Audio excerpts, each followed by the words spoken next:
CM Jagan bus యాత్ర కొనసాగనుంది. ఉదయం 9:30 Madhurawada stadium నుంచి యాత్ర మొదలవుతుందని ఎమ్మెల్యే అవంతి శ్రీనివాసరావు తెలిపారు. అక్కడి నుంచి కొమ్మాది, మారికవలస, గంభీరం, ఆనందపురం మీదుగా పెద్దిపాలెంలోని చెన్నై కన్వెన్షన్ సెంటర్ వరకు యాత్ర కొనసాగుతుందని తెలిపారు. భీమిలి ప్రజలు పెద్ద సంఖ్యలో ఈ యాత్రకు హాజరై విజయవంతం చేయాలని పిలుపునిచ్చారు. నిన్న జరిగిన యాత్ర విజయవంతంగా జరిగిందని చెప్పారు. విజయవంతం చేసిన విశాఖ ప్రజలకు ఆయన కృతజ్ఞతలు తెలిపారు.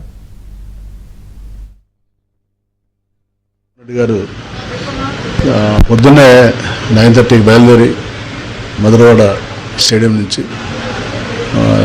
నుంచి కొమ్మాది నుంచి మారికవలస, గంభీరం, అలాగే ఆనందపురం మీదుగా పెద్దపాలెం ఉన్నటువంటి చెన్నై కన్వెన్షన్ వరకు ఈ బస్సు యాత్ర సాగుతుంది.